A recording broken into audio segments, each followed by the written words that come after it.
Dengarkan Forum Bicara Ad-Din di Radio IKIM dan tonton di Facebook IKIM FM dan YouTube IKIM.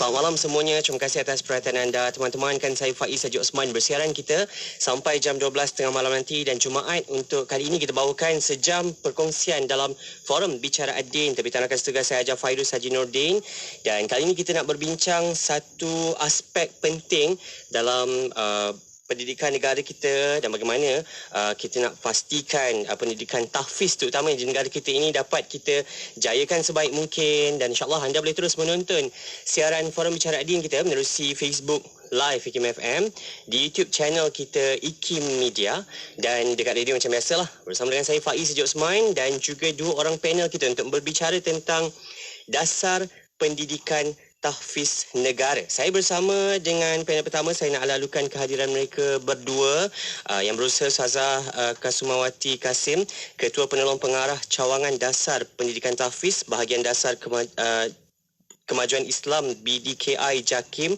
bersama-sama dengan kita waktu ini. Assalamualaikum Ustazah. Waalaikumsalam. Berhabang Faiz? Oh, sihat Alhamdulillah. Ustazah bagi apa habang, saya kena jawab lagu tu lah. Alhamdulillah. Apapun, saya juga bersama dengan seorang lagi panel bersama dengan kita pada waktu ini yang berusaha Ustaz Muhammad Hafiz Muhammad Hanifah, PU Hafiz kita, merupakan Naib Presiden Persatuan Madrasah Tahfiz Al-Quran Malaysia, Permata Al-Quran. Assalamualaikum. Waalaikumsalam warahmatullahi. Alhamdulillah. Sihat kita, PU Hafiz hari ini? Alhamdulillah sihat. Faizat dah? Sihat. Alhamdulillah. Alhamdulillah. InsyaAllah penting untuk kita bicarakan kali ini sebab ada banyak isu yang perlu kita lihat. Adakah pendidikan tahfiz di negara kita ini benar-benar dilihat oleh kepimpinan negara?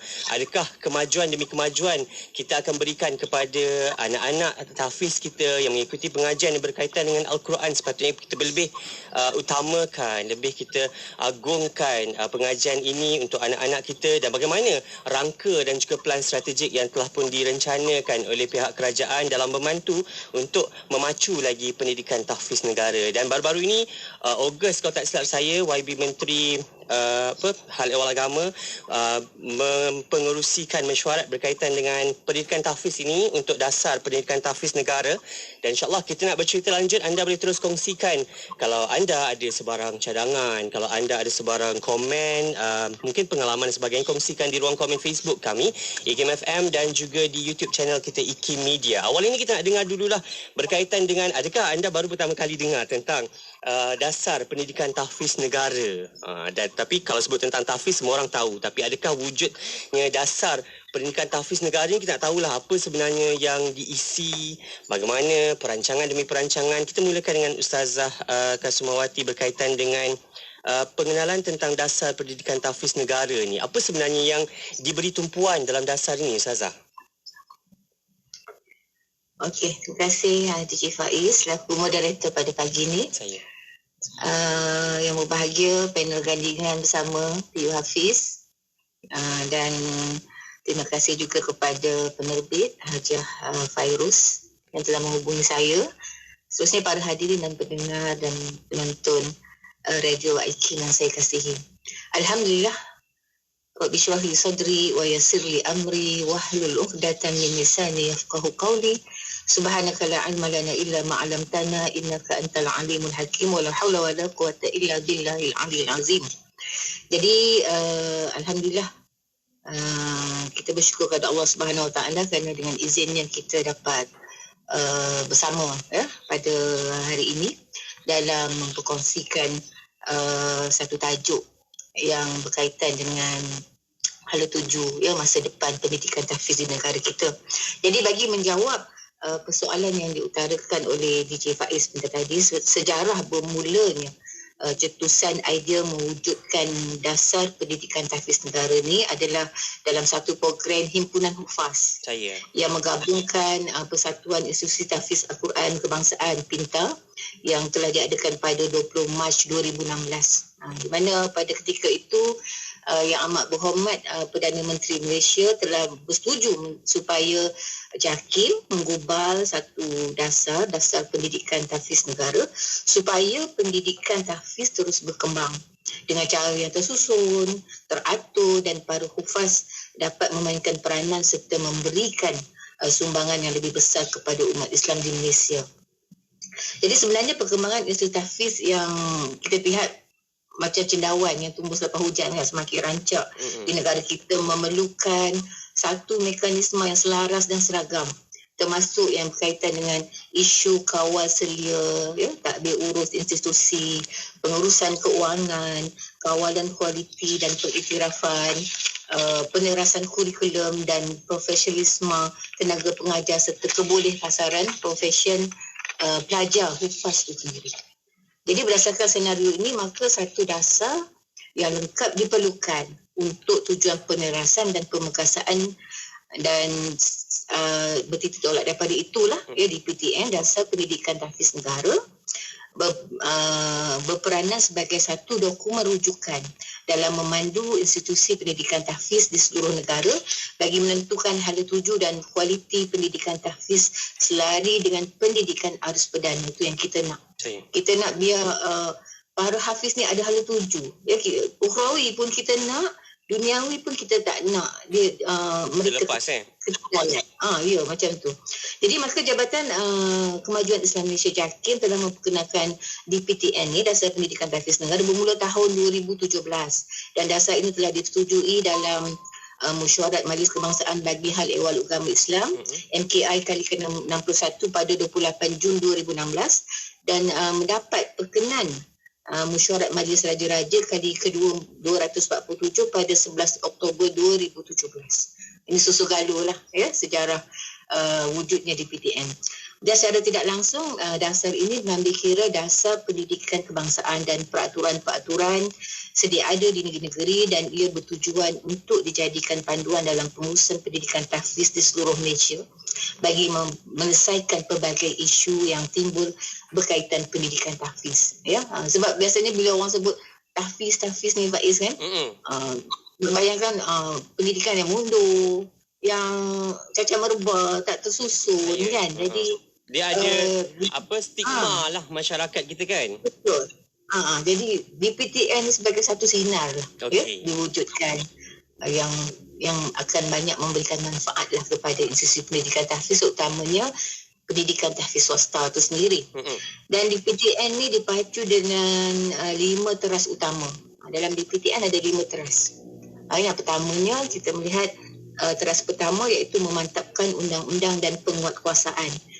Teras ni diketuai oleh bahagian undang-undang JAKIM yang mana teras pertama ni banyak menyentuh dari aspek isu-isu perundangan lah, di mana JAKIM berusaha untuk menelaras dan menjeragamkan bersama pihak negeri sebab kuasa agama ni di negeri masing-masing Faiz. JAKIM ni kita berusaha untuk membuat satu penerasan dan penyeragaman yang memudahkan lah kan pengurusan tahfiz ni di seluruh negara. Jadi antaranya yang kita usahakan dalam setiap strategi dan inisiatif yang kita tetapkan dalam setiap teras yang ada, kita cuba nak seragamkan dari aspek isu pendaftaran pendaftaran, bagaimana kita nak menggalakkan tahfiz swasta ni untuk mendaftar dengan cara yang mengikut prosedur lah. Ini berkaitan dengan isu-isu perundangan dan juga yang berkaitan dengan penyeragaman bilangan tahfiz sebab di negeri-negeri tak sama Faiz. Negeri 9 ada 4 orang dah tubuh dah tahfiz. Di negeri Johor 5 orang kan. Jadi melalui teras ni kita berusaha untuk menyeragamkan supaya negeri membuat pindaan lah pada kawalan kawalan sekolah-sekolah yang ada untuk buat penyeragaman. Kalau antara 10 hingga 20 kita seragamkan lah setiap negeri, baru boleh menubuhkan satu institusi yang yalah supaya seragam lah kan. Itu teras yang pertama yang berkaitan dengan memantapkan undang-undang dan penguatkuasaan. Teras yang kedua, kita melihat pada apa yang terkandung dalam teras yang kedua iaitu mewujudkan model institusi tahfiz. Yang ini diketuai oleh bahagian pendidikan JAKIM dan melalui teras ni JAKIM memperkenalkan 3 model institusi. Kalau sebelum ni kita nampak tahfiz ni hafazan semata-mata kan. Jadi JAKIM memperkenalkan 3 model untuk dia dijadikan rujukan kepada pihak pengurusan tahfiz swasta terutamanya, iaitu yang pertamanya model tahfiz kurikulum sepadu, yang kedua model tahfiz turas yang melibatkan pengajian kitab-kitab pengajian agama, dan seterusnya model yang ketiga model tahfiz kemahiran dan TVET.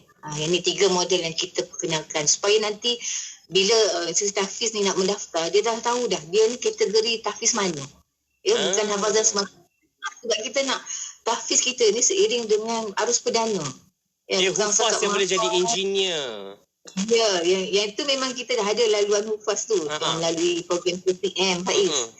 Dan kita ada program tahfiz KBT, Temua yang dijalankan di SMPA, program di MRSM pun melaksanakan program hafazah. Itu dah melahirkan insya-Allah lah hala tuju yang jelas. Ramailah, okey. Kita akan profesional hufaz lah. Doktor, farmasis, engineer, macam-macam lah. Pilot pun ada yang hafiz sebenarnya kan. Ya, betul. Yang ni ke arah hufaz profesional ni kita tak ada masalah lah. Yang kita nak bantu melalui DPTN ni institusi tahfiz swasta. Saya betul. Ya? Yang kita perlu bimbing, yang perlu kita berikan pembelaan lah kepada mereka.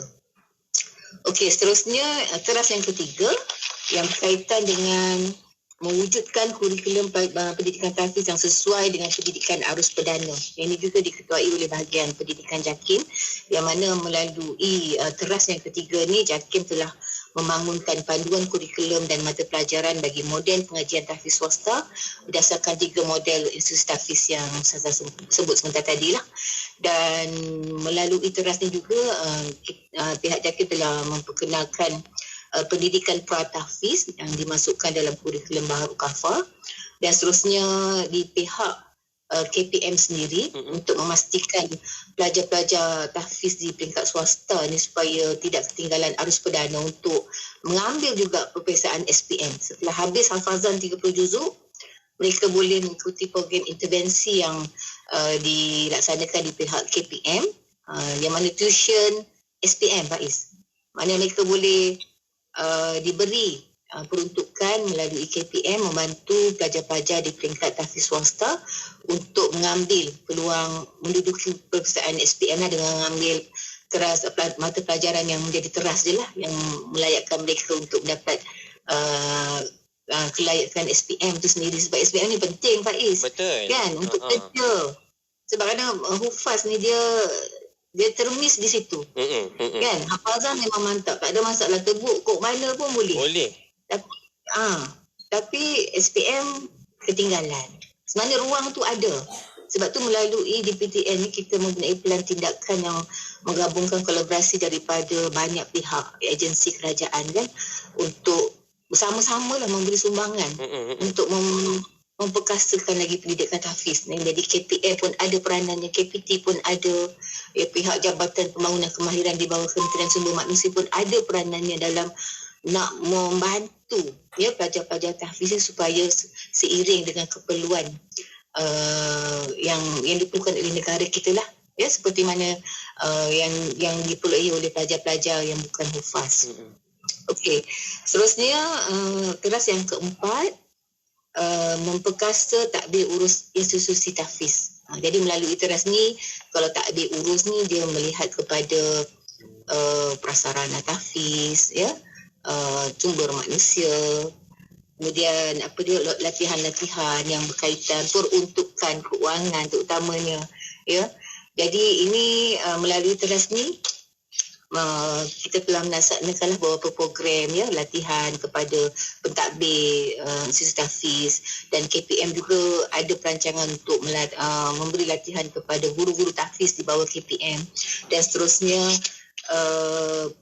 peningkatan kerjasama dengan pihak berkuasa seperti pihak berkuasa agama negeri, pihak berkuasa tempatan, jabatan kesihatan. Yang ni ada kaitan dengan tahfiz ni Faiz. Jabatan bomba, sebab bila nak daftar ni requirement daripada mereka ni perlu di approve lah. Sebelum nak keselamatan bangunan semua kan. Kesihatan, yang tu yang perlu kita ada kolaborasi yang baiklah melalui pelan tindakan DPTN yang telah digubal di peringkat nasional ni. Kemudian kerajaan persekutuan melalui JAKIM juga telah memperuntukkan bantuan keuangan yang banyak ya bagi tujuan penyelenggaraan dan premis tahfiz sejak daripada tahun 2017, dan pada tahun ini kita telah diperuntukkan sebanyak lebih kurang 140 juta bagi tujuan penyelenggaraan premis dan juga prasarana di institusi tahfiz.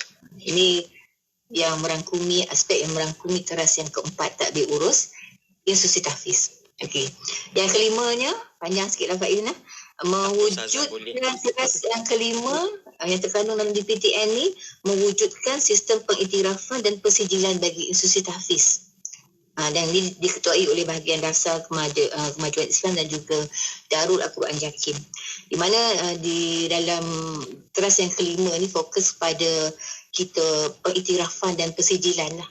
Ya, kita telah di bawah teras ni telah ditubuhkan jawatankuasa akreditasi tahfiz JAT di bawah sebelum ni lepas, sekarang ni JAPIK, iaitu Jawatankuasa Penguasaan Pendidikan Islam Kebangsaan, yang mana di dalam jawatankuasa ni di peringkat JAKIM kami telah mengadakan banyak bengkel-bengkel untuk tujuan pengiktirafan ni, mengiktiraf hufaz dan juga mengiktiraf institusi tahfiz. PU Hafiz dia dah hadam dah, sebab kami banyak kali bertemu untuk pembangunan standard pengiktirafan dan juga instrumen-instrumen pengiktirafan yang berkaitan dengan perkara yang nak dinilai lah, untuk kita melihat bagaimana kita nak mengiktiraf sesuatu institusi tahfiz tu menepati requirement yang kita nak lah.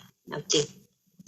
Jadi di sini secara ringkasnya melalui DPTN, JAKIM berperanan sebagai sekretariat yang menggalas dan menjawab dalam membuat perancangan dan tindakan.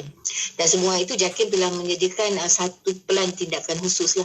Bila DPTN dilancarkan, JAKIM menyediakan satu pelan tindakan khusus, iaitu pelan tindakan DPTN untuk merangka tindakan-tindakan yang melibatkan kolaborasi dan kerjasama strategik semua pihak antara Majlis Agama Islam Negeri, Jabatan Islam Negeri, agensi kerajaan persekutuan yang terlibat dan persatuan tahfiz utamanya, dan juga ahli-ahli akademik untuk sama-sama menyumbang idea dan juga sumbangan-sumbangan untuk memperkasakan lagi pendidikan tahfiz di negara kita.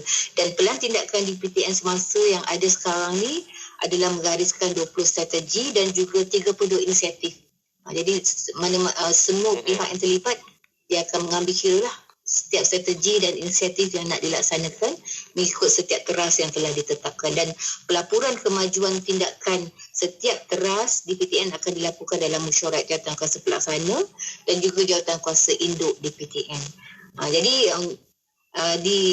di JAKIM sebenarnya kita ada yang berkaitan dengan DPTN ni, kita ada dua jawatankuasa yang terlibat. Pertamanya jawatankuasa induk DPTN yang dikongsikan oleh YB Menteri baru-baru ni untuk yang kali pertama telah diadakan, dan yang mana jawatankuasa ini bertanggungjawab menentukan hala tuju dasar dan membuat keputusan berkaitan pelaksanaan DPTN. Yang keduanya jawatankuasa pelaksana DPTN yang dikongsikan oleh Datuk Timbalan Ketua Pengarah JAKIM bahagian dasar, di mana jawatankuasa ini bertanggungjawab untuk merancang dan melaras serta memantau pelaksanaan setiap strategi dan inisiatif yang telah ditetapkan dalam 5 teras utama DPTN dari semasa ke semasa.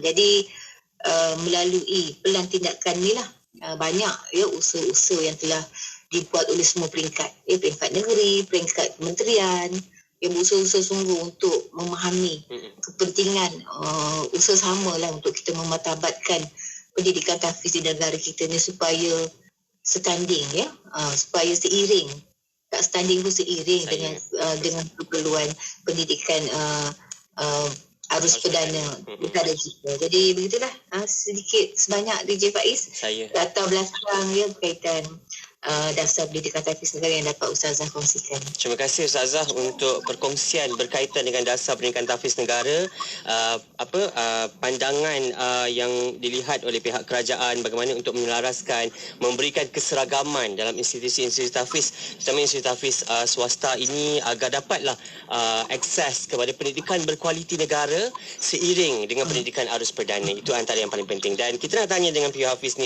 sebagai pengurus dan pentadbir terakhir, institusi tahfiz. Kita tahulah Ustaz memang dah biasa bersama dengan institusi tahfiz, mengurus sendiri institusi tahfiz. Bagaimana melihat bila kerajaan akhirnya memberikan jaminan agar institusi tahfiz swasta ini akan terus diberi perhatian, akan ada satu perkara, ada satu keseragaman dan akhirnya anak-anak tahfiz ini tidak akan keciciran. Apa pandangan Ustaz tentang DPTN ni? Baik, bismillahirrahmanirrahim. Assalamualaikum warahmatullahi wabarakatuh. Alhamdulillah wassalatu wassalam ala Rasulillah, amma ba'd. Qala Allah Ta'ala fi kitabihil aziz ba'da a'udzu billahi minasyaitonir rajim. Bismillahirrahmanirrahim. Law anzalna hadzal Qur'ana ala jabal la ra'aytahu khashi'an mutasaddian min khashyatillah. Tilkal amthalu nadribuha lin-nasi la'allahum yatafakkarun. Wa qala Rasulullah sallallahu alaihi wasallam man ta'allama al-Quran wa 'allamah. Terima kasih kepada DJ Faiz, yang dihormati kepada sahabat panel Ustazah Kasbawati daripada JAKIM dan seterusnya kepada para pendengar dan yang menyaksikan kita di FB IKIM. Mudah-mudahan semuanya diberkati, dirahmati di kalangan bakal-bakal penghuni syurga Allah Azza wa Jalla. Amin. Pertama-tamanya saya ingin merakamkan setinggi-tinggi penghargaan dan jutaan terima kasih daripada Persatuan Madrasah Tahfiz Al-Quran Malaysia Permata Quran kepada Ketua Pengarah IKIM, iaitu yang berbahagia Dr. Muhammad Azam bin Muhammad Adil, yang menerima kunjungan kami beberapa bulan lepas dan alhamdulillah beberapa mesyuarat susulan yang telah diadakan dan kita sedang merangka beberapa program-program dalam memperkasakan institusi tahfiz dan alhamdulillah kami bersyukur satu slot hari ini diberikan kepada kami dan alhamdulillah saya ucap terima kasih juga kepada Ustazah mewakili JAKIM, sebab siapalah kami, siapalah tahfiz ni, siapalah DPTN kalau tanpa JAKIM, sebab ownernya adalah di JAKIM. Jadi kami amat berbesar hati apabila pihak swasta dan juga pihak kerajaan kita berganding bahu dan berbincang menyelesaikan isu-isu ni. Tuan-tuan, puan-puan yang dirahmati Allah Ta'ala, pertama ibu ayah, kita kena banyak bersyukur sangat sebab dalam banyak-banyak negara kat dunia ni, Malaysia adalah antara negara yang amat memandang tinggi khususnya dalam pendidikan tahfiz. Saya ingat kalau kita lihat hari ni anak-anak yang masuk ke sekolah tahfiz tidak cukup tempat. Bahkan sekolah kementerian semenjak 5-6 tahun lepas ini temua yang mana hampir ada 68 mahat tahfiz di sekolah-sekolah di peringkat KPM, di Jabatan Agama Islam Negeri, yang mana 68 ini mempunyai lebih daripada 8,000 hufaz tidak dapat menampung jumlah tahfiz, yang mana di peringkat swasta kini mempunyai 65,000 lebih pelajar-pelajar, 65,480 pelajar yang sedang belajar, dan maknanya jumlah ni bukan jumlah yang sedikit tapi jumlah yang besar. Dan kita ucapkan jazakumullah khairal jazak kepada pemimpin-pemimpin terdahulu, kepada mereka yang pernah bertugas, yang pernah memperkasakan dasar pendidikan tahfiz negara, yang mana kami juga dijemput sejak 2016 sehinggalah hari ini dalam pelbagai bingkir saya terlibat sama dengan Ustazah banyak sangatlah. Dan kita berharap Ustazah kalau boleh teruslah kekal dulu Ustazah jangan tukar tempat dulu untuk sehinggalah beberapa dokumen-dokumen penting, standard pengiktirafan dapat dapat dikuatkuasakan ke mahat tahfiz dan sebagainya. Bahawa kalau Ustazah nak naik pangkat ke dan sebagainya. Ya, alhamdulillah, insya-Allah. Baik, kepada ibu bapa, alhamdulillah, bayangkan saya tak pernah terfikir sebenarnya dalam SPM tiba-tiba ada dulu zaman kita maknanya macamlah kita dah tua sangat. Taklah juga. Maknanya waktu zaman dulu kan dia tak ada A, dia ada pangkat kan. Zaman dulu, zaman saya belajar pun sempat pangkat 1. Tak adalah kita subjek hafazan Quran atau Quran ni tak ada pun. Tetapi alhamdulillah semenjak beberapa tahun lepas dalam SPM dia ada satu elective subjek namanya Hifzul Quran. Jadi kita berbangga dengan pihak KPM yang berjaya dengan lembaga peperiksaan yang membawa usaha ini. Hatta beberapa sekolah swasta termasuk sekolah saya, kita berdatangkan KPM mengambil KBD, kurikulum bersama tahfiz KBT, yang mana para pelajar boleh mengambil SPM tu adanya hifzul Quran dapat diterjemahkan dalam sijil yang diiktiraf. Sebab hari ini tidak ada mana-mana sijil lagi yang diiktiraf oleh kerajaan berkaitan tahfiz, melainkan di bawah MQA lah, ada diploma tahfiz, ijazah tahfiz. Tapi sijil ni belum ada lagi. Ini yang sedang diusahakan oleh JAKIM dalam jawatan kuasa akreditasi tahfiz. Mudah-mudahan dapat dilaksanakan. Puan-puan, bakal-bakal penghuni syurga Allah Azza wa Jalla. DJ Faiz ya, pada asalnya memanglah bukan senang. Kita ni tahfiz ni, kita di di Malaysia ni yang mendaftar kalau ikut kajian USIM yang dilakukan, kajian dasar pengurusan dan kurikulum murid-murid tahfiz Malaysia dalam sistem pendidikan negara di bawah KPM, terdapat 1135 dan banyak lagi, dan saya difahamkan oleh JAKIM bahawa dah mencecah 1200 sekarang ni yang telah mendaftar. Di Selangor saja, di negeri saya Faiz, ada 403 tahfiz dah daftar. Bayangkan, maknanya 1/3 tahfiz ni duduk kat Selangor. Sebab itu Selangor ni macam-macam perkara. Saya pula pegang pengurusi untuk tahfiz kat Selangor ni, Allah, macam-macam kawan-kawan kita yang ada isu, ada masalah. Tapi Alhamdulillah banyak pihak-pihak yang membantu menyelesaikan isu-isu ni. Jadi ketika mana di PTN mula diterapkan kepada mahat-mahat tahfiz, memang tidak dinafikan ada sebahagian yang tidak boleh terima lah DJ Faiz. Saya faham. Kan ini apa ni, nak mengongkong kita ni, nak tukar benda yang dah sedia ada dah lama kan.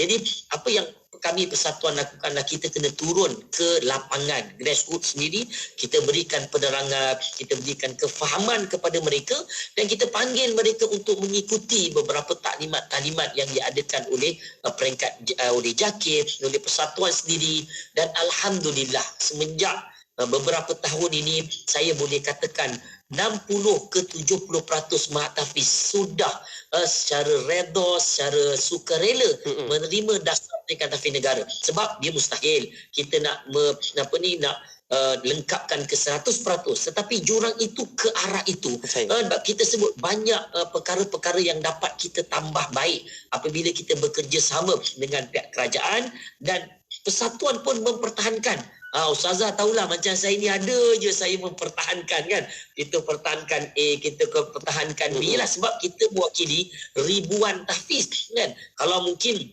sekolah-sekolah di bawah saya sebut tadi di bawah kerajaan baru ada 64 dan mereka sudah ada sistem mereka yang telah diiktiraf oleh Jabatan Agama Islam Negeri sendiri, oleh KPM sendiri, tapi kita ni belum ada.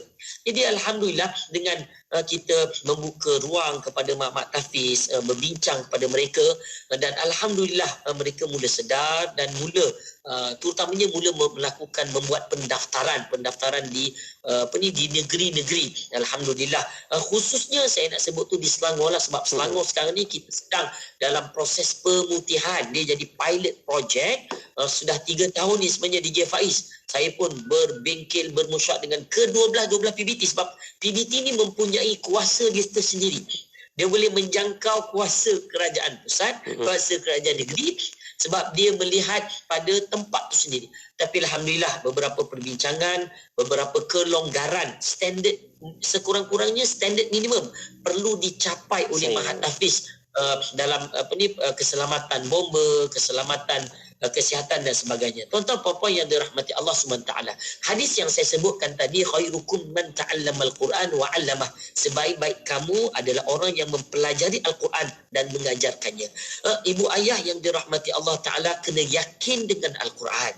Sebab saya nak petik kata yang berhormat Datuk Mufti Kerajaan Brunei. Saya baru saja persatuan baru saja 2 minggu lepas bertemu dan mendengar tausiah 3 jam daripada Datuk. Sebab mufti di kerajaan Brunei ni setara menteri lah. Itu yang berhormat dipanggil. Jadi luar biasa kata-kata beliau, walaupun 81 tahun. Dia sebut apa tuan-puan, ambil kata-kata ni. Beliau mengatakan yakinlah dengan Quran, kata dia. Hari ni banyak kes-kes jenayah, banyaknya gejala-gejala sosial, hatta generasi-generasi anak-anak muda yang semakin lalai hari ni dengan TT panggil TikTok kan, dengan IG, dengan game Mobile Legend, macam-macam lah. Kalau saya pergi, saya banyak ke sekolah, Allah, budak-budak ni kalau kita suruh dia sambung ayat Quran sikit, dia orang mungkin tak boleh nak sambung. Tapi cuba suruh nyanyi sikit DJ Faiz, Allah, dengarkanlah. Ni yang viral kat TT tu ke? Yang viral kat TT tu memang diorang lancar kan. Mana-mana sekolah saya pun pergi kadang ustazah denyut kan. Saya ingat yang denyut yang lebih saya tak berapa pandai lah. Ini dia Faiz boleh sambung nanti. Tapi nak ceritanya, kita sekarang tengah kritikal tuan-puan. Kita kritikal dalam membina generasi. Jadi kita perlu yakin dengan pendidikan tahfiz. Sebab pendidikan tahfiz ini adalah pendidikan yang berteraskan pada Quran dan Sunnah. Dan jangan bimbang, kita hari ini sudah ada program fast track.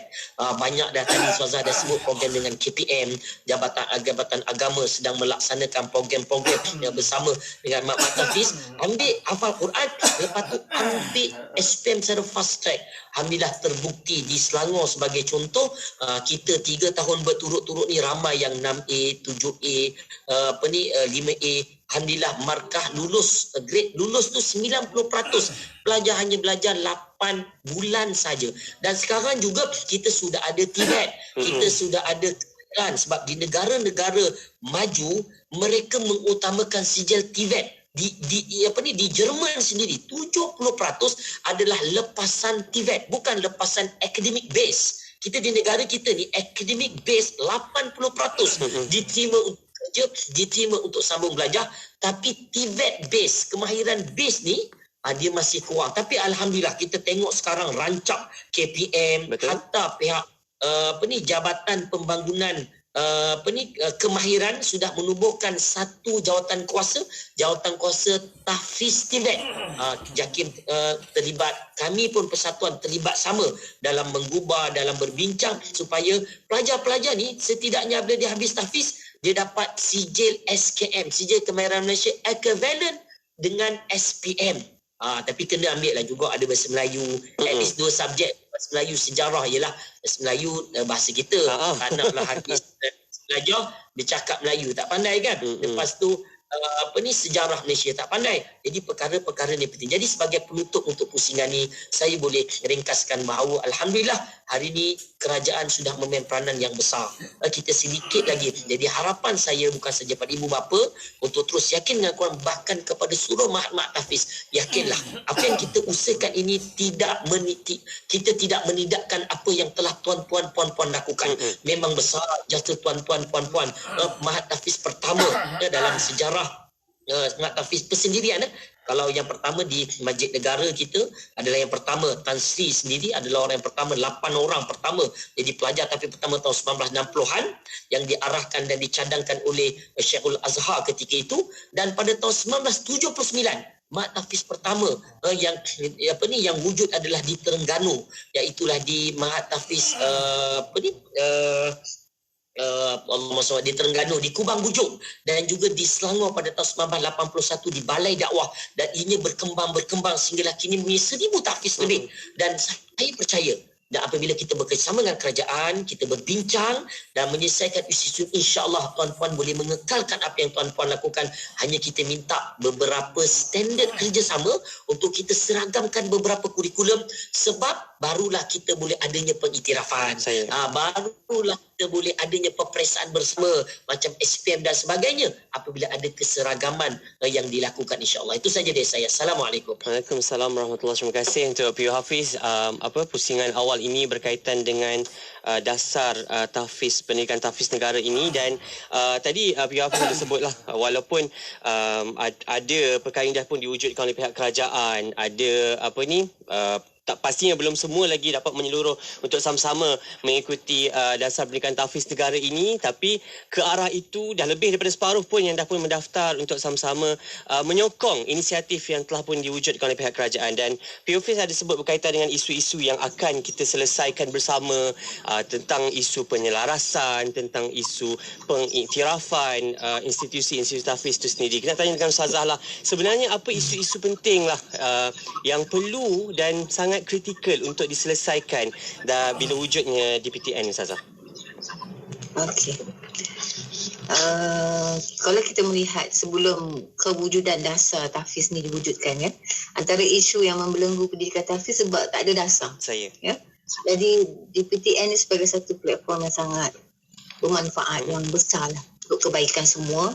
Dan bila menyentuh tentang isu-isu yang sering dikaitkan dengan pendidikan tahfiz ni, antaranya yang disebut oleh PU Hafiz sebentar tadi, isu mahat tahfiz yang sukar nak mendaftar, yang tidak berdaftar dan sukar nak mendaftar. Sebenarnya proses pendaftaran tu bukannya payah sangat, Faiz, kan? Sebab itulah melalui DPTN ni kita telah mengeluarkan satu garis panduan yang disebut sebagai garis panduan penubuhan dan pendaftaran institusi tahfiz yang dikeluarkan pada tahun 2019 dan telah diedarkan di semua negeri-negeri kepada pihak berkuasa agama negeri untuk dijadikan panduan dalam proses pendaftaran institusi tahfiz. Jadi mana-mana mahat tahfiz swasta yang nak berdaftar, datang ke pejabat agama, dapatkan garis panduan tu dan lihat apa dia requirement yang perlu dipenuhi dalam memenuhi prosedur dan juga standard yang telah ditetapkan. Jadi alhamdulillah dengan adanya DPTN ni kita melihat bahawa pada tahun sebelum diwujudkan DPTN pada tahun 2016 memang setakat yang kita dapat data sebanyak 521 buah mahat tahfiz yang berdaftar. Yang tak daftar kita tak tahu. Kan? Berapa lagi ada kita tak tahu. Berapa pelajar sebab tak ada daftar lah. Ya. Jadi bila DPTN diperkenalkan, kita melihat ada peningkatan.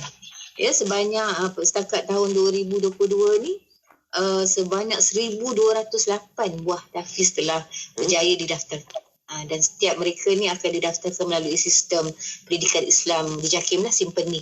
Di situ kita melihat tahfiz yang didaftar, apa dia kategori tahfiz tu dan bilangan pelajar yang ada. Jadi sedanglah di peringkat kita untuk membuat pemantauan, kan, melihat daripada data-data yang ada. Ini penting ni pendaftaran tu.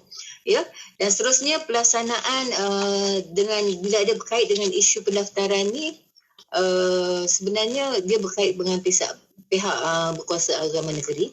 Kalau di Johor, bila mana tuanku menitahkan mana-mana mahat tahfiz yang masih tidak berdaftar, ya, yang gagal memenuhi, kena tutup terus. Ya, tak perlu ada tak boleh diberi pelonggaran lah. Maknanya dah diberi tempoh untuk pendaftaran sementara, masih belum memenuhi, tutup terus. Jadi bila ada titah yang sebegitu, menyebabkan pengusaha-pengusaha tahfiz swasta tu dia berusaha lah untuk memenuhi requirement yang ada bagi nak komplitkan pendaftaran setiap institusi. Jadi ni antara bila kita melihat pada terasa yang pertama memantapkan undang-undang dan penguasaan, DPTN banyak memberikan kebaikan dari aspek pendaftaran itu sendiri. Kemudian seterusnya isu yang sering berbangkit lah yang berkaitan dengan pendidikan tahfiz adalah isu kurikulum yang tidak bersepadu, ya, yang dah disebut tadi. Jadi di bahagian JAKIM juga telah membangunkan panduan kurikulum, ya, dan mata pelajaran bagi model pengajian tahfiz swasta. Jadi kita bagi satu panduan rujukan kepada pengusaha tahfiz untuk menchannelkan tahfiz masing-masing tu untuk kategori apa. Ya, faham hala tuju ke mana nak dibawa para hufaz yang lahir daripada setiap madrasah, supaya mereka, masa depan mereka tu lah yang perlu kita melihat. Yalah, memanglah rezeki tu daripada Allah Ta'ala, Faiz, kan. Betul. Tapi kita sebagai pengusaha tahfiz perlu memberi jalan-jalan lah. Sebenarnya selepas habis menghafaz Al-Quran 30 juzuk, mereka nak ke mana? Sebab tu dengan di peringkat JAKIM, kami bersama Jabatan Pembangunan Kemahiran tahun ni kita telah turun ke negeri-negeri mengikut zon utara, timur, selatan, memberi awareness, taklimat kepada pengusaha-pengusaha tahfiz supaya peluang-peluang macam khusus-khusus kemahiran yang disediakan oleh pihak JPK, pihak Politeknik, Police Community dan juga pihak Giat Mara sebenarnya memberikan banyak peluang-peluang kemahiran kepada golongan-golongan hufaz ni. Sebab kita takkan semua nak jadi tuan imam, kan? Tak semua nak jadi pegawai-pegawai masjid. Jadi kita nak beri mereka yang tak ada peluang ni supaya ambil peluang kemahiran sebagai satu cara untuk meningkatkan ekonomi hidup pada masa yang akan datang. Jadi alhamdulillah, ya, kita melalui DPTN ni kerjasama yang erat dengan pihak Jawatan Kuasa Pembangunan Kemahiran untuk kita menjelaskan. Kadang-kadang sebenarnya institusi tahfiz ni dia orang tak tahu sebenarnya. Dia orang tidak mendapat pendedahan. Sebenarnya ada sebenarnya, boleh belajar bakery, boleh belajar kuliner. Boleh jadi boleh DJ lepas ni Ustazah. DJ boleh. Ya. Kemudian macam-macam lah. Dan dia tak adalah fokus kepada bila Quran tu masjid. Bila Quran tu jabatan agama. Tak, sebenarnya luas sangat erti kehidupan tu yang boleh diceburi oleh para hufaz kita. Betul.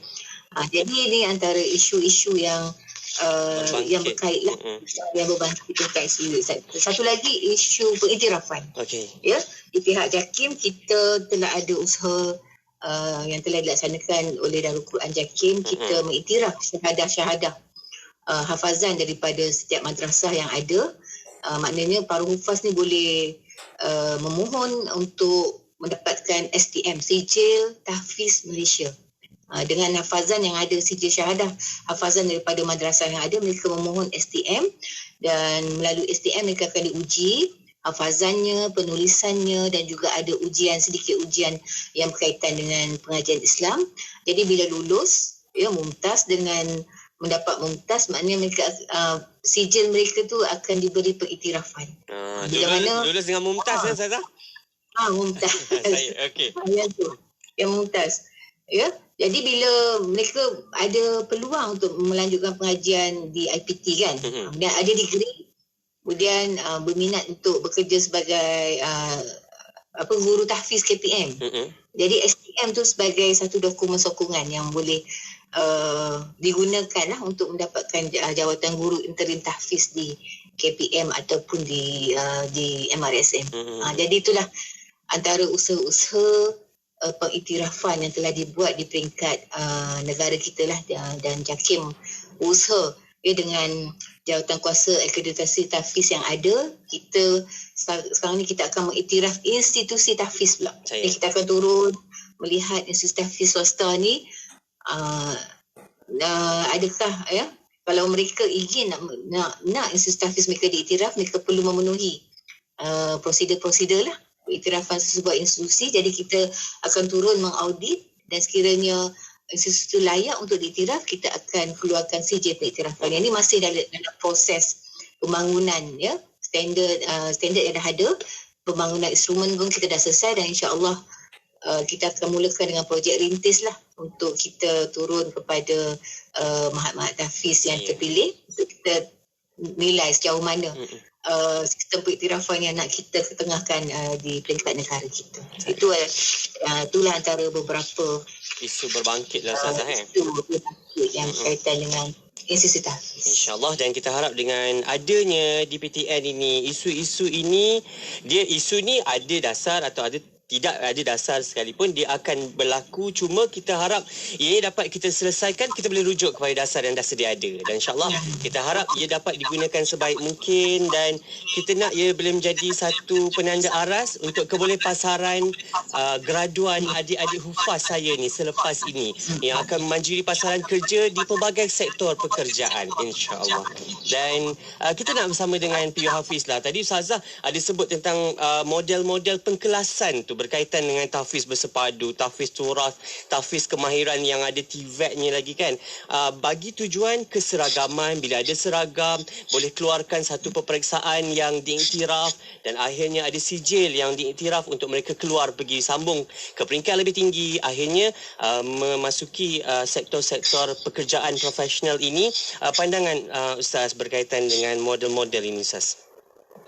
Baik, bismillah, alhamdulillah, tuan-puan, puan-puan, bakal-bakal penghuni syurga Allah Azza wa Jalla. Tak lupa kepada DJ Faiz dan Ustazah. Alhamdulillah, kami cukup gembira ketika mana antara salah satu dasar adalah mewujudkan model-model tahfiz. Seperti mana yang Ustazah maklumkan tadi, ada 3 model yang telah yang terbesar sekali, iaitulah model bersepadu. Yang mana model bersepadu ni kita boleh sebut model yang menggabungkan beberapa elemen, bukan saja tahfiz Quran, bahkan mungkin dengan akademik, ada yang subjek agama, jadi dengan pelbagai. Dan ini mungkin kita boleh sebut dengan tahfiz tahfiz integrasi sebagai contoh. Yang kedua Ustazah dia sebut tentang tahfiz turas. Tahfiz turas ni adalah menggunakan kitab-kitab turas ataupun pengajian-pengajian agama. Ini pun banyak di Mahat Tahfiz mengadakan pengajian tersebut. Dan ketiganya adalah tahfiz kemahiran ataupun tahfiz TVET, yang mana mereka ni lebih memfokuskan pada tahfiz tetapi mereka lebih kepada kemahiran, kepada TVET. Antaranya ada 10 kemahiran yang sudah dikenal pasti yang banyak diadakan kerjasama dengan Giat Mara, dengan College Community, dengan IKBN, termasuklah dengan JPK sendiri. Di bawah TVET ini, Alhamdulillah Persatuan juga bersama dengan JAKIM, kita telah mewujudkan beberapa NOS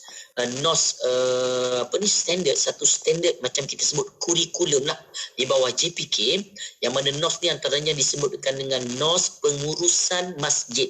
Dia orang menguruskan masjid tapi dalam sama-sama adanya hafazan Quran 10 level 3 4 5, level 3 untuk sijil, 4 untuk diploma, 5 untuk diploma lanjutan. Ini bermaksud pelajar-pelajar ni mereka mempunyai sijil yang diiktiraf oleh kerajaan, maknanya sudah ada. Dan Alhamdulillah atas usaha persatuan, kita mohon kepada JPK untuk mewujudkan satu NOS khas tahfiz, namanya NOS pengajaran tahfiz, untuk memfokuskan habis belajar dia jadi guru yang terlatih, mudir terlatih, guru dan ketua guru lah tahfiz. Kemudian NOS pengajaran pengurusan tahfiz untuk jadi pengurus, termasuklah menjadi mudir, timbalan mudir dan sebagainya, level 3 4 5. Alhamdulillah pihak JPK bersetuju memperuntukkan bajet yang agak besar, dan alhamdulillah wakil Darul Quran bersama dengan kita supaya kita tidak terasing, takut nanti kita syok sendiri. Kita buat syllabus ni, jadi Darul Quran memantau, sebab bila sebut tahfiz ni Darul Quran lah sebagai ataupun yang berhak dalam memberikan ulasan-ulasan rasmi. Jadi mereka bersama dengan kita sejak 2016, 17, 18, dan alhamdulillah NOS ini sudah dijalankan, SKM tahfiz ini sudah dijalankan, dan sijil ini diiktiraf oleh kerajaan. Maknanya sudah ada, ini terkini. Jadi kepada pelajar-pelajar tahfiz, mudir-mudir dekat luar sana, jangan bimbang kalau nak ambil sijil untuk sekarang ini. Boleh melalui, maknanya yang melalui SPM tadi dia agak sukar sikit, sebab dia kena daftar dengan KPM. KPM ni pula pendaftarannya memanglah dia tegas sikit, ketat sikit lah, ada syarat, sebab mak tahfiz pun kebanyakan tidak mampu untuk tahfiz integrasi ni, sebab guru-guru akademik gaji agak tinggi DJ Faiz, dan gaji mereka ialah 2,000 ke atas. Adapun guru-guru tahfiz ni saya amat bersimpati sebenarnya. Macam beberapa bulan lepas saya jumpa pengarah Jabatan Agama Islam Negeri Sembilan, sehingga kan Majlis Agama Islam Negeri Sembilan dengan Zakat Negeri Sembilan bersetuju mengeluarkan Zakat Negeri Sembilan untuk diberi gaji kepada guru-guru tahfiz, kerana guru-guru tahfiz ni di bawah taraf kemiskinan, bawah 1,500, ada yang RM1,000, ada yang RM800. Itulah guru tahfiz. Saya pun jadi, kita sedang berusaha di peringkat persatuan pun, macam kami kalau di Selangor kita dah mulakan at least ada tangga gaji. Tangga gaji 1,500 untuk mereka yang sudah ada pengalaman, mereka yang berumur dah lebih 25 tahun, kita dah letak dah. Kalau yang baru grade mungkin kita letak ada 1,000, adalah tangga gaji minima yang kita cuba usahakan dulu. Kita nak ikut kerajaan yang 1,500 tu terus, dia mestilah ada syarat-syarat dia. Jadi alhamdulillah benda ni sedang dilaksanakan. Jadi berbeza. Jadi mereka tidak mampu untuk wujudkan tahfiz akademik sepenuh masa, sebab itu kita jalin kerjasama dengan dibuat tuition tadi tu untuk ambil akademik dan sebagainya. Jadi untuk pengetahuan semua yang mendengar DJ Faiz dan Ustazah, saya nak quote daripada kajian dasar KPM yang dilaksanakan baru habis tahun ini, pengurusan dan kurikulum yang saya sebutkan tadi. Saya salah seorang penyelidik bersama, yang mana daripada model ini sebenarnya di tahfiz di swasta ni mempunyai 7 model yang bercambah. Daripada 3 ni dia ada tambahan. Antaranya adalah tahfiz sepenuh masa. Tahfiz sepenuh masa inilah yang tertinggi yang menjadi cabaran kita, JAKIM dan kami persatuan, yang kita nak meyakinkan mereka 546 tahfiz sepenuh masa. Jadi maknanya diorang ni memang tak ada ambil akademik, agama pun fardu ain yang asas-asas lah, tajwid adalah kan. Yang kedua, tahfiz dini agama. Ini kedua tertinggi, 269 tahfiz. Ini saya sebut swasta. Kemudian tahfiz turas yang menggunakan kitab-kitab turas lama ada 159. Integrasi akademik ada 125. Tahfiz kemahiran baru ada 31 sebab kemahiran ini pun memerlukan kos. Kemudian tahfiz pemulihan untuk mengetahui semua walaupun dia tak masyhur, tidak dikenal ramai, tetapi masih ada DJ Faiz. Saya teruja bila saya pergi satu tahfiz ni, ada contohnya di Kelang ada satu tahfiz islah, nama pun islah, mengislahkan orang. Betul. Ada satu lagi di Kuala Langat namanya Bustanul Arifin, tahfiz Bustanul Arifin, mereka menerima pelajar-pelajar yang bermasalah. Kita ni, ya betul, macam sekolah-sekolah kerajaan dah terima yang best the best. Kita ni menerima yang dah tak ada A sebenarnya. Tapi takkan kita nak biarkan mereka. Okay. Kita nak bagi peluang. Dan kami gembira ada tahfiz kemahiran dan mereka punya modul mereka yang cukup bagus. Mendidik mereka, atau ada yang kes mereka ni dah ada kes jenayah tapi diasingkan lah. Dia ada yang pelajar tahfiz. Jadi dipulihkan dulu setahun. Dia ada teknik dia. Dan alhamdulillah barulah mereka menghafaz Quran. Dan kemudian yang terakhir ada juga tahfiz sukan. Mereka ada gelanggang futsal mereka sehingga peringkat antarabangsa mereka hantar. Ada swimming pool mereka sendiri sehingga swimming pool bertaraf antarabangsa. Siapa sangka tahfiz swasta ada swimming pool bertaraf antarabangsa demi standard dan menghantar pelajar. Saiz dia maknanya luar biasa. Maknanya kita ada tahfiz sukan, orang tak pernah dengar. Betul. Tetapi sudah pastilah tahfiz 7 model ini dia masih tertakluk dengan 3 model asas di bawah dasar peringkat tahfiz negara, masih lagi tertakluk. Jadi yang ni adalah pendetilan kalau saya nak sebutkan. Jadi asasnya apa yang saya nak sebutkan, tuan-puan, alhamdulillah tahfiz mula diterima ramai dan pelbagai modul telah diadakan. Jadi yang paling penting adalah ibu bapa perlu terus memberi keyakinan dan memilih tahfiz yang berdaftar.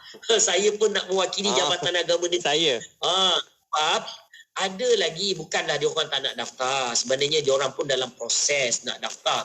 Tapi ada tahfiz yang kami, macam, maaflah saya sebut negeri saya lah sebab berlaku di Selangor. Ada satu tahfiz ni dibuka oleh orang bukan warga negara. Gurunya bukan warga negara. Yang hantar semuanya anak-anak warga negara. Mak bapak yang educated dapat satu rumah banglo, terima. Sekolah tu tak daftar, persatuan pun tak daftar, semua orang tak tahu. Tiba-tiba berlaku ada satu kes lah berlaku. Heboh, rupanya tak mendaftar. Kami pun tak tahu, baru buka 2 bulan.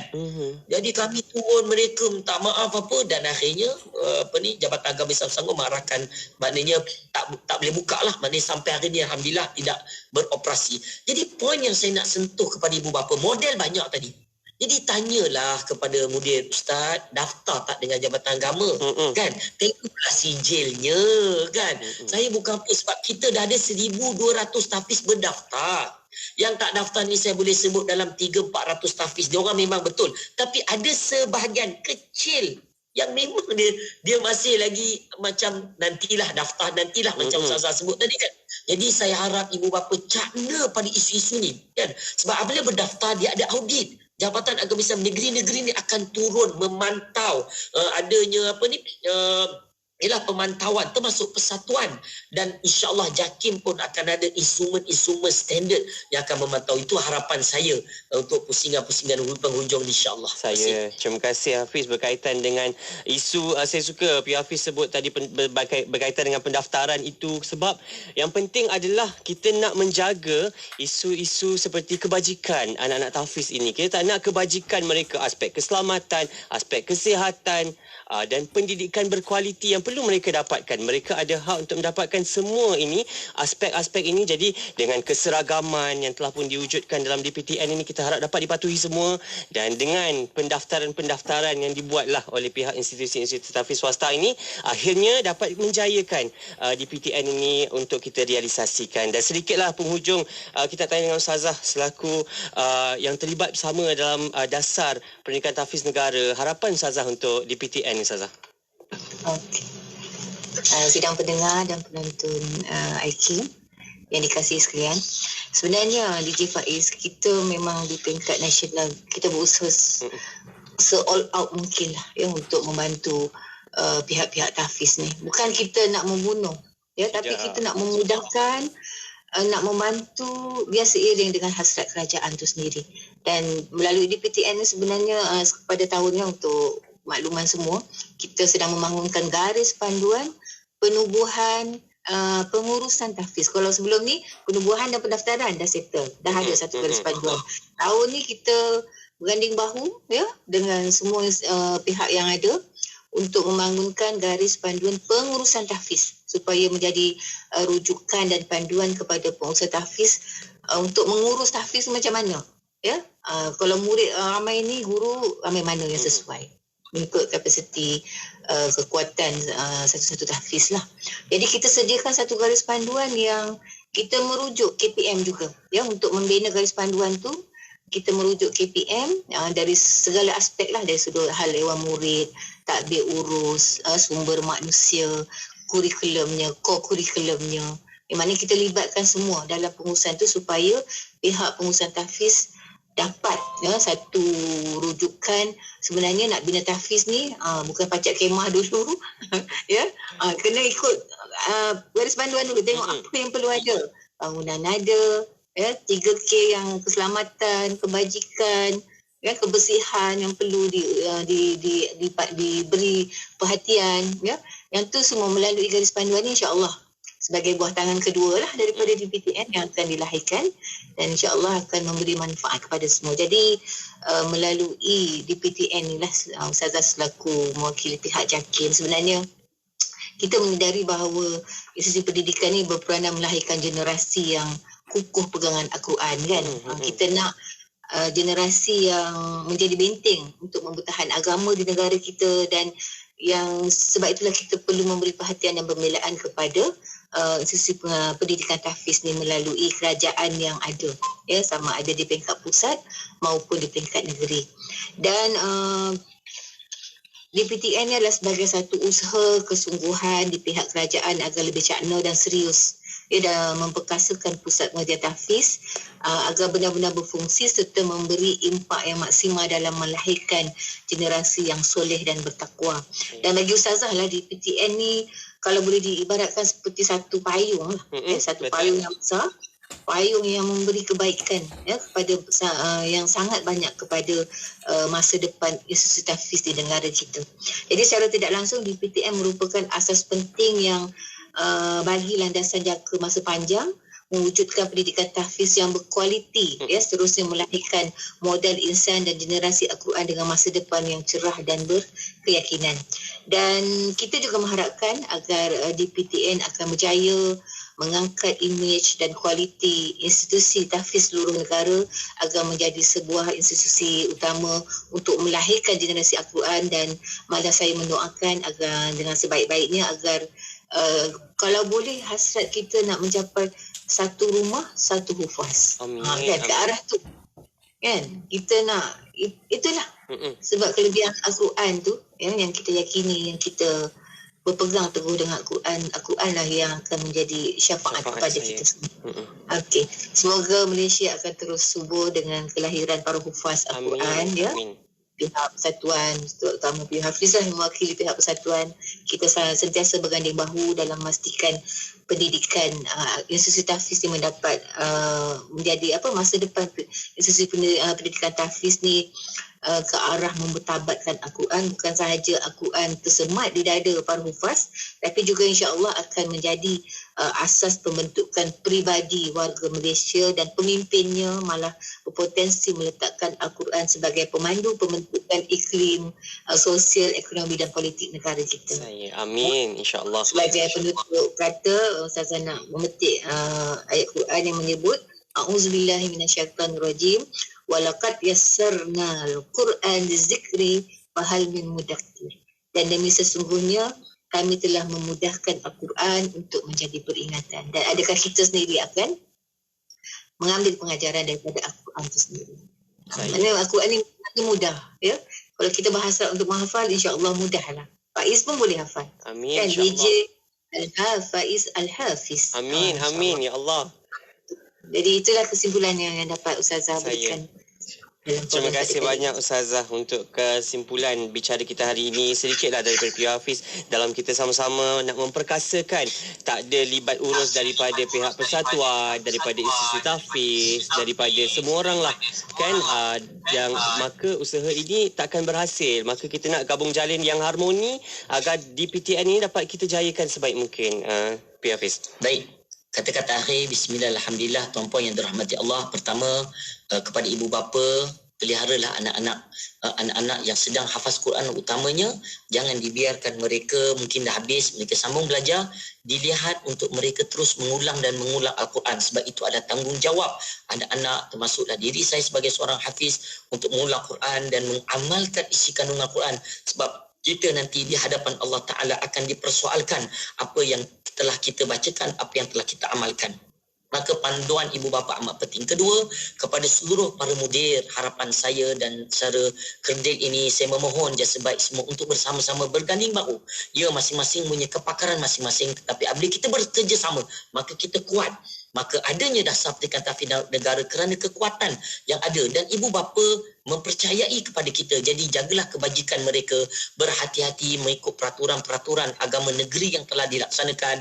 Kalau rotannya macam mana, kalau kita nak beri hukuman macam mana, janganlah kita melampaui batas. Khususnya dalam menjaga kebajikan anak-anak, dan kita berharap dapat memberi semua mudir dapat berkomitmen bersama dalam memperkasakan dasar pendidikan tahfiz negara. Boleh berbincang, boleh tanya, boleh dicadangkan. InsyaAllah kita akan berbincang dengan JAKIM sebaik-baik mungkin untuk kita laksanakan model-model yang telah disebutkan sebentar tadi. Dan akhirnya kepada seluruh anak-anak pelajar dan adik-adik, mudah-mudahan di luar sana yang tidak menghafal Quran, mungkin yang mendengar ibu bapa yang tak menghafal Quran, jangan tinggalkan Quran, sebab iqra'ul Quran fa innahu ya'ti yaumal qiyamah syafi'an li ashabihi. Quran beri syafaat kepada kita, jadi Quran memberi syiar pada kita.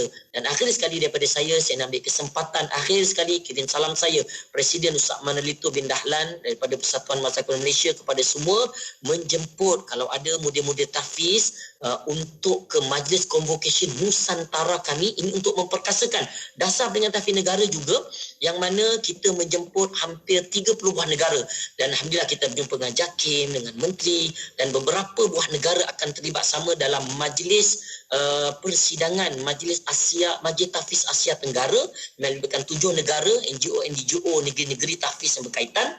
Kemudian kita ada majlis convocation seramai 2,000 hufaz yang kita akan berikan dengan model-model yang berbeza tadi, termasuk tahfiz Tibet, termasuk tahfiz yang sepenuh masa. Kita ada sijil syahadah, sijil isbat, sijil 30 juzuk. Boleh pergi ke laman web kami permataalquran.org.my. Saya ulang sekali lagi, permataalquran.org.my. Saya ucap terima kasih banyak kepada pihak IKIM, kepada IKIM, pada seluruh persatuan, sama ada Persatuan Permata Quran, Persatuan Pintar Kebangsaan, dan juga Persatuan Tahfiz Langor Pitas, yang 3 persatuan yang besar yang saling kita berbincang, berganding bahu dalam menyelesaikan isu tahfiz persendirian. Terima kasih banyak kepada seluruh. Assalamualaikum warahmatullahi wabarakatuh. Waalaikumsalam warahmatullahi wabarakatuh. Sekali lagi terima kasih banyak untuk pihak Hafiz juga atas kesempatan kita. Kedua orang panel kita, Ustazah Kasmawati Kasim, Ketua Penolong Pengarah Cawangan Dasar Pendidikan Tahfiz Bahagian Dasar Kemajuan Islam JAKIM, juga bersama dengan Ustaz Muhammad Hafiz Muhammad Hanifah, Naib Presiden Persatuan Madrasah Tahfiz Al-Quran Malaysia. Permata Al-Quran ini insya-Allah semoga usaha yang dijalankan oleh pihak kerajaan menerusi DPTN ini dapat menyelaraskan institusi tahfiz swasta terutamanya dalam memberikan pendidikan tahfiz yang berkualiti kepada anak-anak, dan akhirnya ada satu kebolehpasaran graduan tahfiz ini untuk sama-sama memenuhi persada sektor pekerjaan negara, dan akan mengubah macam Ustazah sebut tadi landscape ekonomi, politik dan juga sosial masyarakat Malaysia kita. Sekali lagi saya Faiz Osman, terima kasih kedua panel kita atas kesempatan yang ada. Ada ruang waktu insya-Allah kita berjumpa lagi untuk perbincangan selanjutnya insya-Allah. Assalamualaikum. Waalaikumsalam warahmatullahi. Terima kasih Faiz. Kembali terima kasih untuk anda terus bersama kami di IKIM Inspirasi Inforia Islami. Orang Bicara Ad-Din dibawakan kepada anda oleh IKIM, Inspirasi Inforia Islami.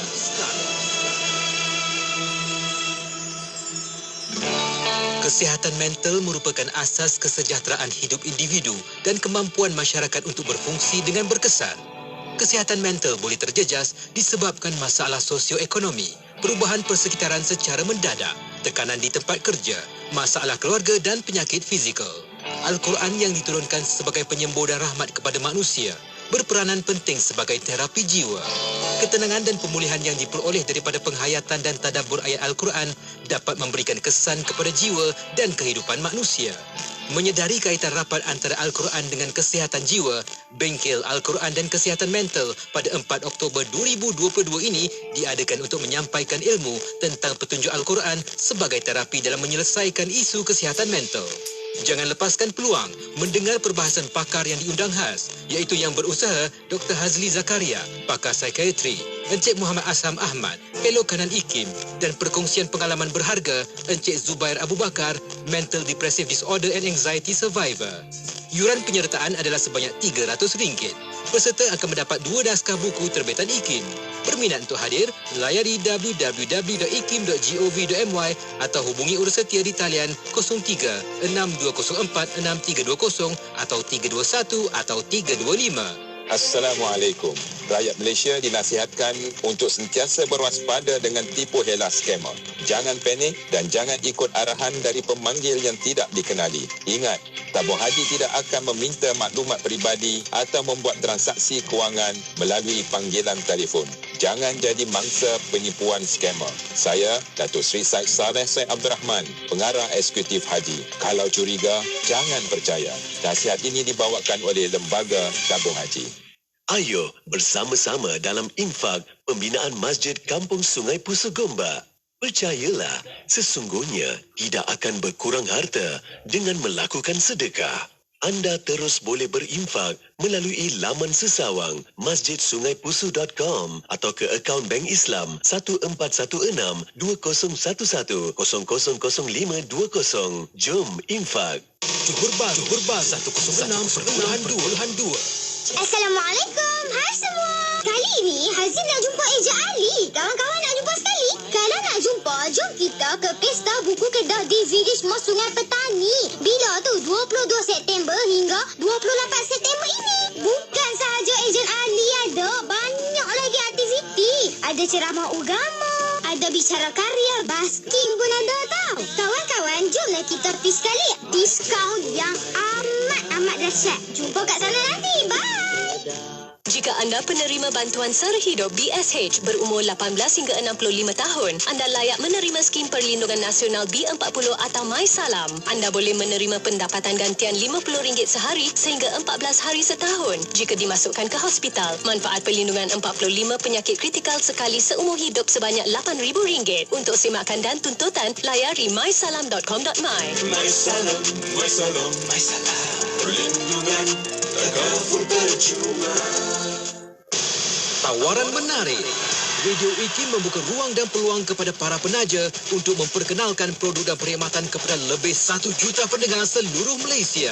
Jom tingkatkan penjenamaan syarikat anda melalui pengisian rancangan menarik bersama tawaran iklan percuma sepanjang tahun. Rebut peluang ini dan nikmati pelbagai faedah penajaan yang sangat berbaloi. Hubungi 017-345-2564 atau 012-686-9236. Kami sedia membantu anda.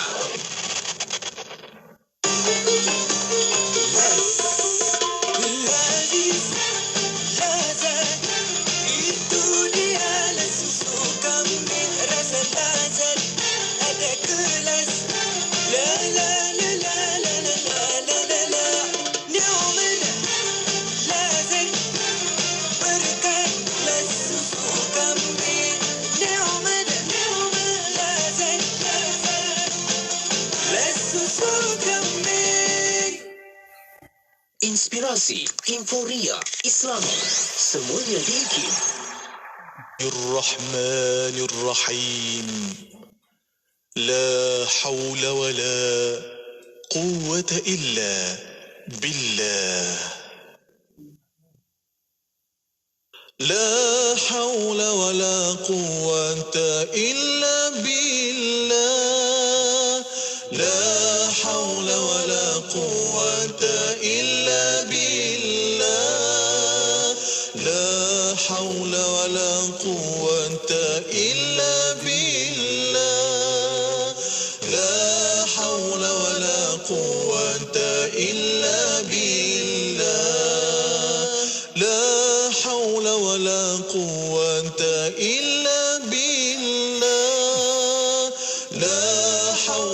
ولا قوة إلا بالله لا حول ولا قوة إلا بالله لا حول ولا قوة إلا بالله لا حول ولا قوة إلا بالله لا حول ولا قوة إلا بالله لا حول ولا قوة إلا بالله لا حول ولا قوة إلا بالله لا حول ولا قوة إلا بالله لا حول ولا قوة إلا بالله لا حول ولا قوة إلا